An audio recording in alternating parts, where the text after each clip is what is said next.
was at that moment that the devil arrived. I walked by the devil, careful not to look. Like a child, I repeated to myself, "Don't look.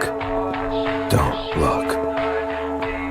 Don't you dare look." Tell me, what do you think is the ultimate fear?